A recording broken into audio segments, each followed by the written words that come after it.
The United States is currently sitting on a debt of over $36 trillion. Let's try to put that in perspective. That's more than the entire economies of China, Japan, Germany, and the UK combined. A number that big is so massive it almost sounds fake. So, let's break it down another way. It's more than $100,000 of debt for every single person in the country. And if we keep going down this road, projections show that in just 10 years, it could be as high as $425,000 for every American family. But the real story here isn't just about the size of the debt. It is whether, since the debt has only been increasing since the year 1836, the U.S. has the intention of ever paying it back. It's also about the secret weapon America uses to get away with it, a power that could end up bankrupting the rest of the world. This isn't some far-off what-if scenario. This is a story about a system that is actively watering down the savings of entire countries and regular people all over the globe right now. This is the story of a ticking time bomb, and the whole world is sitting on it.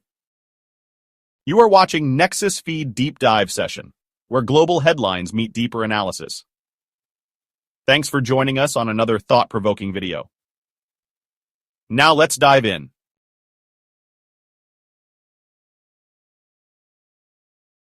That number, $36 trillion, is the kind of figure that just makes your brain shut down. It's a stack of $1 bills that would stretch to the moon and back, multiple times. For decades, we've been hearing warnings about the U.S. national debt, but the numbers got so huge that they've basically lost all meaning. We see the debt clock go up, we hear politicians argue about it, but life goes on. So, why is this time different? To really get a handle on this, we have to stop looking at it as a raw number and start looking at it as a percentage of America's entire economic output, its gross domestic product, or GDP. Right now, the U.S. national debt is sitting at about 124% of its GDP. To put that in perspective, after the world-altering cost of fighting World War II, America's debt hit its peak at 106% of GDP. We are now in territory far beyond the most expensive war in human history, and it's not slowing down. The U.S. Congressional Budget Office, or CBO, projects that on the country's current path, the debt will explode to an unprecedented 156% of GDP by 2055. This isn't just a problem for accountants. This is a full-blown structural crisis in the making. You often hear the national debt compared to a family's credit card debt. And in some ways, that works. Every year, the U.S. government spends more money than it collects in taxes. That gap is the budget deficit. For the 2025 fiscal year, that deficit is projected to be a massive $1.9 trillion. To cover that gap, the government borrows money by selling treasury bonds, which are basically just IOUs. That borrowing gets added to the total national debt. But this is where the analogy falls apart, and where the story gets really dangerous for the rest of the world. If your family maxes out its credit cards, the bank will eventually say no more. There's a hard limit. The United States, though, has a special kind of credit card. It's a card with no official limit because the U.S. controls the printing press for the one currency the entire world runs on, the U.S. dollar. This unique power is what has allowed the debt to spiral to these insane levels, and it's the key to understanding the global mess we're in.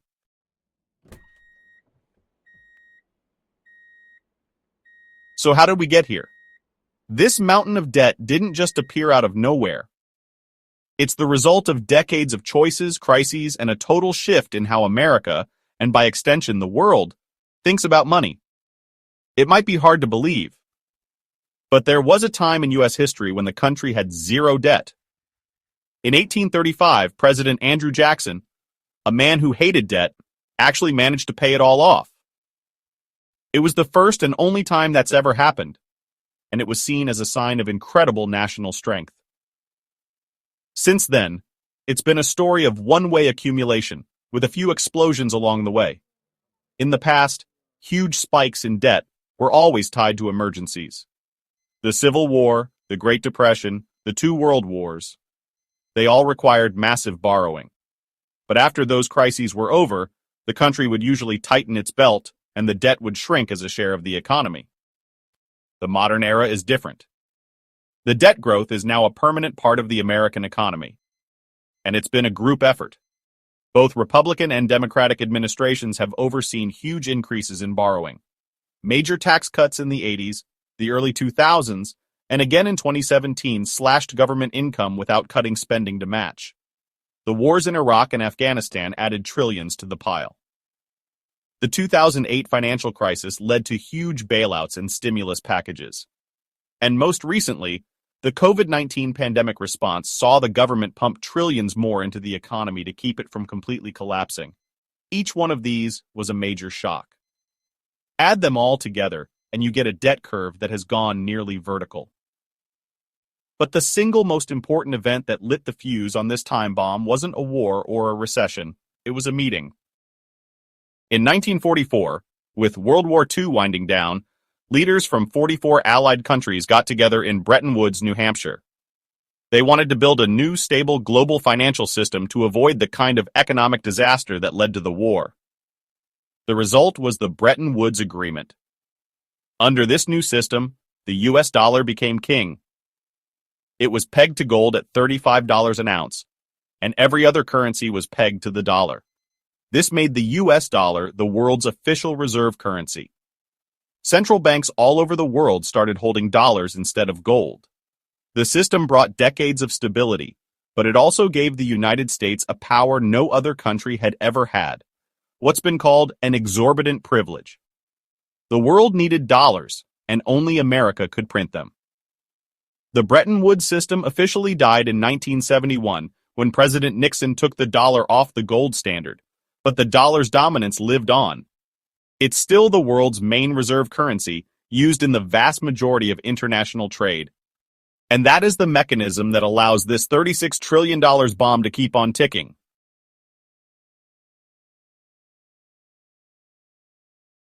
For Americans, the most direct consequence of all this debt is the absolutely crushing cost of interest. The U.S. government has to pay interest to everyone who holds its bonds, investors, companies, and other countries. As the debt has ballooned and interest rates have climbed, these payments are exploding. In fiscal year 2025 alone, the U.S. is on track to spend nearly $1 trillion just on interest. That's over $2.6 billion every single day. This isn't money going to fix roads, fund cancer research, or pay for education. It's just the fee for the country's past borrowing. To put that in perspective, interest on the debt is now one of the largest items in the America's federal budget. The U.S. government now spends more on servicing its debt than it does on national defense. Let that sink in. The cost of borrowing money is now crowding out almost every other national priority. The CBO projects that within the next decade, these interest payments will nearly double to $1.8 trillion a year. This is what analysts call a debt spiral. When interest costs go up, they add to the deficit, which means the government has to borrow even more money, which makes the interest costs go up even more. It's a vicious cycle that gets harder and harder to break out of. But as bad as things are in the country, the truly existential threat is how America's debt problem infects the rest of the world. This is where the story goes from a national problem to a global crisis.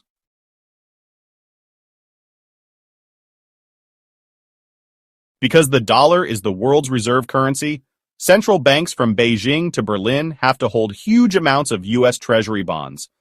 They do it for stability. The dollar is seen as the safest and most reliable asset for global trade. But this creates a dangerous dependency. It means that the financial decisions made in Washington, D.C. don't just affect America. They hold the entire global financial system hostage. When the U.S. runs into economic trouble, like in 2008 and 2020, the Federal Reserve rolls out a tool called quantitative easing, or QE. Put simply, this is a giant money printing operation. The Fed creates new dollars out of thin air and uses them to buy up government bonds. This injects cash into the system, pushes down interest rates, and is supposed to get the economy moving again. But this has a massive side effect for everyone else. When the U.S. prints trillions of new dollars, it increases the supply, which can devalue the dollar itself. For a country like China or Japan, holding trillions of dollars in reserves, this is like a direct tax on their national wealth. The value of their savings gets eroded, not because of anything they did, but because of a decision made in Washington. Imagine you have $100,000 saved up, and one day your bank manager tells you that because he printed a bunch of extra money for himself, your savings are now only worth $90,000. That is essentially how the US has been able to export its inflation and pay for its spending. The pain is shared globally, while the benefit stays mostly in America. This power also hands the US a geopolitical weapon like no other. Because the world's financial plumbing runs on dollars, through systems like SWIFT, the US can basically unplug a country from the global economy.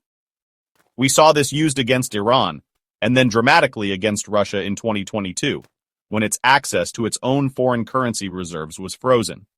Whatever you think of the politics, the message to the rest of the world was crystal clear. If your savings are in dollars, you don't really control them. This 1-2 punch of devalued savings and the weaponization of finance has sparked a slow-burn rebellion. A growing list of countries is now looking for an escape hatch from the dollar system. This movement has a name: de-dollarization.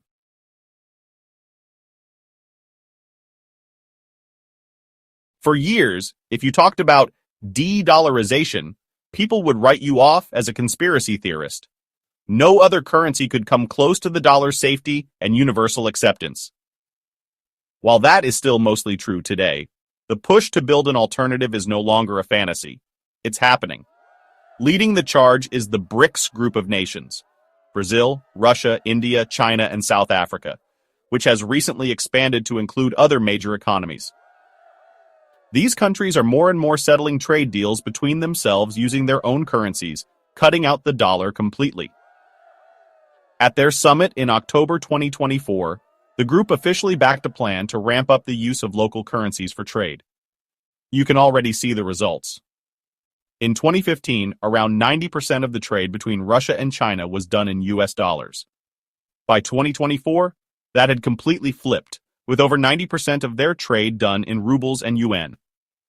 India is setting up systems to trade with other countries in rupees. And central banks all over the world are buying up gold at a record pace, the oldest and most trusted hedge against the dollar. These aren't just symbolic moves. They are the first steps in building a parallel financial system, one that isn't controlled by the US Federal Reserve or the White House. They are creating their own payment systems to compete with SWIFT and have launched their own development banks as alternatives to the IMF and World Bank. Now, this won't happen overnight. The dollar's power is deeply woven into the fabric of the global economy. As of 2024, it's still on one side of nearly 90% of all foreign exchange trades. There's no single currency that's ready to replace it tomorrow. But the trend is undeniable. The world is actively trying to break its dependency on the dollar. And this is where the fuse on the time bomb gets dangerously short. The exorbitant privilege that allows America to run these massive deficits depends entirely on the world's endless demand for US dollars and bonds. If that demand starts to disappear, if de-dollarization picks up speed, the consequences for the United States would be a nightmare. Without a built-in global market to buy its debt, the US would have to offer much higher interest rates to find lenders. The cost of servicing its $36 trillion debt would shoot into the stratosphere. A weaker dollar would make everything imported more expensive, sparking massive inflation at home. The government's ability to fund itself would be crippled. The economic model that has run the world for 50 years would come crashing down.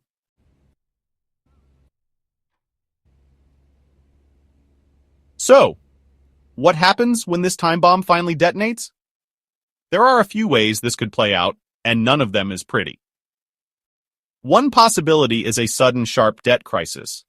It could be triggered by a war, a political crisis, or just the moment when investors finally decide that US debt is no longer a safe bet. In that scenario, demand for US bonds would evaporate overnight, interest rates would spike, and the US would face a default. Not because it couldn't physically print the money, but because printing that much would make the dollar worthless. This would set off a global financial meltdown that would make 2008 look like a minor hiccup. U.S. Treasury bonds are the foundation of the entire global financial system. If they crack, the whole building collapses.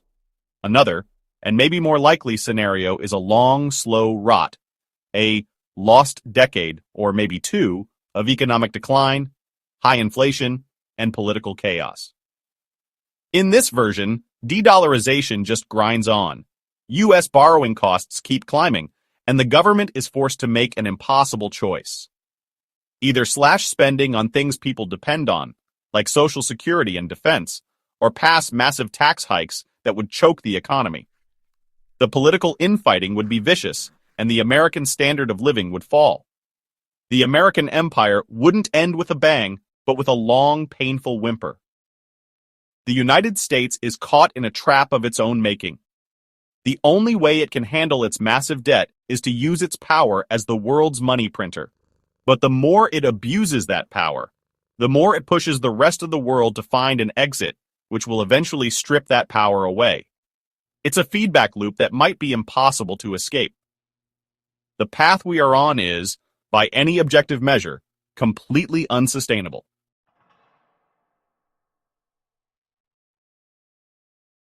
We are at a strange and incredibly dangerous point in history.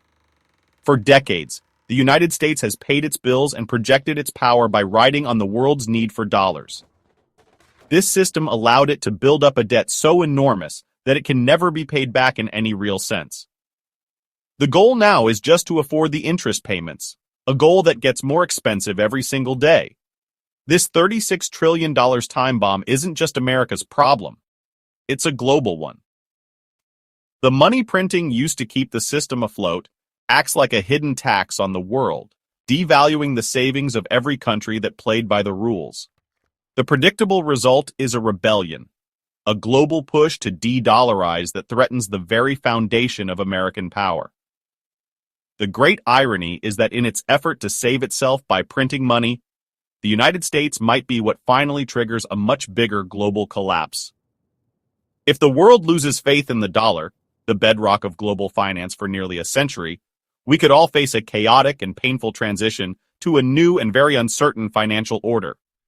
We are watching the final act of the financial system that has defined the modern world. The numbers aren't just numbers on a screen anymore, they're warnings. What do you think comes next? Is there a way out of this mess? Or is a global financial crash inevitable? Let us know what you think in the comments below. And if you found this breakdown useful, please consider subscribing to Nexus-Feed Deep Dive. We go beyond the breaking news to uncover the bigger picture, exploring the political, economic, scientific, and technological forces shaping our world. Thanks for watching. And until our next one, stay curious, stay critical, and keep safe.